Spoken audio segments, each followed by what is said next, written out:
ನಮಸ್ಕಾರ, welcome to ಯೋಯ್ TV Kannada. ಹೊಸ ವರ್ಷಕ್ಕೆ ಮತ್ತಷ್ಟು ರಾಡಿ ಎಬ್ಬಿಸುತ್ತಾ ಬಿಜೆಪಿ ಬಣ ರಾಜಕೀಯ. ಎಸ್ ವೀಕ್ಷಕರೇ, ರಾಜ್ಯ ಬಿಜೆಪಿಯಲ್ಲಿನ ಬಣ ರಾಜಕೀಯ ಮತ್ತಷ್ಟು ಗಂಭೀರ ಸ್ವರೂಪವನ್ನ ಪಡೆದುಕೊಂಡಿದೆ. ದಿನೇ ದಿನೇ ಮುಸುಕಿನ ಗುದ್ದಾಟ ಜೋರಾಗುತ್ತಲೇ ಇದೆ. ಎತ್ತು ಏರಿಗೆ ಹೇಳಿದ್ರೆ ಎಮ್ಮೆ ಕೆರೆಗೆ ಹೇಳಿತು ಎಂಬಂತೆ ಎತ್ತ ನೋಡಿದ್ರು ಬಣ ಬಡದಾಟ ಕಾವು ಆರ್ತಿಲ್ಲ. ಮೊದಲು ಬಿಜೆಪಿ ರಾಜ್ಯಾಧ್ಯಕ್ಷ BY ವಿಜೇಂದ್ರ ಬಗ್ಗೆ ಅಪಸ್ವರ ನುಡಿಯುತ್ತಿದ್ದ ಹಿರಿಯ ಶಾಸಕ ಬಸನಗೌಡ ಪಾಟೀಲ್ ಯತ್ನಾಳ್ಗೆ ಒಂದು ವೇದಿಕೆ ಬೇಕಿತ್ತು. ಇಂತಹ ಟೈಮ್ನಲ್ಲಿ ಸಿಕ್ಕಿದ್ದೆ ವಕ್ಫ್ ವಿಚಾರ. ಇಲ್ಲಿ ಕಾಂಗ್ರೆಸ್ ಮೇಲೆ ಆರೋಪವನ್ನ ಹೇರುತ್ತಾ ವಿಜೇಂದ್ರ ಮೇಲೆ ಬಾಣಗಳನ್ನ ಬಿಡಲು ಆರಂಭಿಸಿದ್ರು. ಬಳಿಕ ಇದೇ ದೊಡ್ಡ ಮಟ್ಟಕ್ಕೆ ತಲುಪಿದ್ದು ಈಗ ಇಡೀ ಬಿಜೆಪಿ ಬುಡಕ್ಕೆ ಕೆದ್ದಲು ಹಿಡಿದಿದೆ. ಹೊಸ ವರ್ಷಕ್ಕೆ ಎಲ್ಲವೂ ತಲೆ ಬುಡವಾಗುವ ಸಾಧ್ಯತೆ ಇದೆ ಎಂದು ಕೂಡ ಹೇಳಲಾಗ್ತಿದೆ. ಹೌದು, ವಕ್ಫ್ ಆಸ್ತಿ ವಿವಾದ ಕುರಿತಂತೆ ಮೊದಲ ಹಂತದ ಹೋರಾಟ ಮುಗಿಸಿರುವ ಯತ್ನಾಳ್ ಬಣದ ನಾಯಕರು ಈ ತಿಂಗಳ 27ರ ಬಳಿಕ ಎರಡನೇ ಹಂತದ ಹೋರಾಟವನ್ನ ಆರಂಭಿಸಲು ಮುಂದಾಗಿದ್ದಾರೆ. ಬಹುತೇಕ ಬಳ್ಳಾರಿ ಅಥವಾ ವಿಜಯನಗರ ಜಿಲ್ಲೆಗಳಿಂದ ಈ ಹೋರಾಟ ಆರಂಭಿಸಲಾಗುತ್ತಿದೆ. ಇದಕ್ಕೆ ಪೂರಕವಾಗಿ ಆ ಜಿಲ್ಲೆಗಳನ್ನ ವಕ್ಫ್ ಆಸ್ತಿ ವಿವಾದ ಸಂಬಂಧ ಮಾಹಿತಿಯನ್ನ ಸಂಗ್ರಹಿಸುತ್ತಿದ್ದಾರೆ ಎಂದು ತಿಳಿದು ಬಂದಿದೆ. ಈ ಮಧ್ಯೆಯೇ ಬಿಜೆಪಿ ರಾಜ್ಯಾಧ್ಯಕ್ಷ BY ವಿಜೇಂದ್ರ ಅವರನ್ನ ಬಗ್ಗು ಬಡಿಯಲು ಕೂಡ ಯತ್ನಾಳ್ ಬಣ ಸಂಚು ರೂಪಿಸಿದೆ ಎನ್ನಲಾಗ್ತಿದೆ.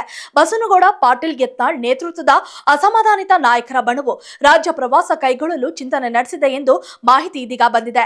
ದೆಹಲಿ ಭೇಟಿ ಬಳಿಕ ರಾಜ್ಯಾಧ್ಯಕ್ಷ BY ವಿಜೇಂದ್ರ ನಾಯಕತ್ವದ ವಿರುದ್ಧ ಗುಟುರು ಹಾಕುತ್ತಿದ್ದ ಯತ್ನಾಳ್ ಮತ್ತಿತರ ನಾಯಕರ ಬಣ ತುಸು ಮೌನಕ್ಕೆ ಶರಣಾಗಿತ್ತು. ಹಾಗಂತ ಈ ವಿಷಯವನ್ನ ಕೈಬಿಟ್ಟಿರಲಿಲ್ಲ. ತನ್ನ ನಿಲುವಿಗೆ ಬದ್ಧವಾಗಿರುವ ಈ ಬಣದ ನಾಯಕರು ತಂಡಗಳ ರೂಪದಲ್ಲಿ ರಾಜ್ಯಾದ್ಯಂತ ಪ್ರವಾಸ ಕೈಗೊಂಡು 2 ಮತ್ತು 3ನೇ ಹಂತದ ಮುಖಂಡರೊಂದಿಗೆ ಹಿರಿಯ ಕಾರ್ಯಕರ್ತರೊಂದಿಗೆ ಚರ್ಚೆ ನಡೆಸಿ ಅಭಿಪ್ರಾಯ ಸಂಗ್ರಹಿಸುವುದರ ಜೊತೆಗೆ ಪರ್ಯಾಯ ನಾಯಕತ್ವದ ಅನಿವಾರ್ಯತೆಯ ಬೀಜ ಬಿತ್ತುವ ಬಗ್ಗೆ ಕೂಡ ಒಲವು ಹೊಂದಿದ್ದಾರೆ ಎಂಬ ಮಾಹಿತಿ ಬಂದಿದೆ. ಅಲ್ಲದೆ ಯಾವುದೇ ಕಾರಣಕ್ಕೂ ವಿಜೇಂದ್ರ ನಾಯಕತ್ವದ ವಿರುದ್ಧ ಹೋರಾಟವನ್ನ ಕೈಬಿಡದೆ ಇರಲು ತೀರ್ಮಾನಿಸಿರುವುದಾಗಿ ಯತ್ನಾಳ್ ಬಣದ ನಾಯಕರು ಕೇವಲ ಪತ್ರಿಕಾ ಹೇಳಿಕೆಗಳಿಗೆ ಸೀಮಿತವಾಗದೆ ಪಕ್ಷದ ಮುಖಂಡರು ಹಾಗೂ ಕಾರ್ಯಕರ್ತರ ಮಟ್ಟದವರೆಗೆ ಕೊಂಡೊಯ್ಯಲು ಬಯಸಿದ್ದಾರೆ ಎನ್ನಲಾಗ್ತಿದೆ.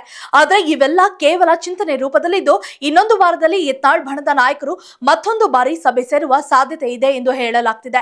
ಇದಕ್ಕೆ ಕಾರಣ ಈಗಾಗಲೇ ಹೊಸ ವರ್ಷದಲ್ಲಿ ಹೊಸ ನಾಯಕತ್ವ ಎಂದಿರುವ ಬಿಜೆಪಿಯಲ್ಲಿನ ಯತ್ನಾಳ್ ಬಣದ ನಡೆ ಇದಾಗಿದೆ. ಒಟ್ಟಾರೆ ಇಲ್ಲಿ ರಾಜ್ಯ ಪ್ರವಾಸಕ್ಕೂ ಮತ್ತು ಎರಡನೇ ಹಂತದ ವಕ್ಫ್ ಆಸ್ತಿ ವಿವಾದ ಕುರಿತು ಹೋರಾಟಕ್ಕೂ ಕೂಡ ಲಿಂಕ್ ಇಲ್ಲ. ಇಲ್ಲಿ ಕೇವಲ BY ವಿಜೇಂದ್ರ ಮಾತ್ರ ಟಾರ್ಗೆಟ್. ಹಾಗಾಗಿ ಯತ್ನಾಳ್ ಬಣದ ಬೆಂಬಲಕ್ಕೆ ಇನ್ನು ಯಾರೆಲ್ಲರೂ ಸಾಥ್ ನೀಡ್ತಾರೆ ಎಂಬುದಕ್ಕೆ ಕೌಂಟ್ ಡೌನ್ ಕೂಡ ಶುರುವಾಗಿದೆ. ಈ ತಿಂಗಳ ಕೊನೆಯಲ್ಲಿ ಬಿಜೆಪಿಯಲ್ಲಿ ಏನೆಲ್ಲ ಮ್ಯಾಜಿಕ್ ನಡೆಯುತ್ತದೆ ಎಂದು ಕಾಲವೇ ನಿರ್ಣಯಿಸಲಿದೆ. If you like this video, ಬೇಗ ಲೈಕ್ ಮಾಡಿ, ಕಾಮೆಂಟ್ ಮಾಡಿ, ಶೇರ್ ಮಾಡಿ ಹಾಗೂ ಯೋಯೋ ಟಿವಿ ಕನ್ನಡವನ್ನು ಸಬ್ಸ್ಕ್ರೈಬ್ ಮಾಡಿ.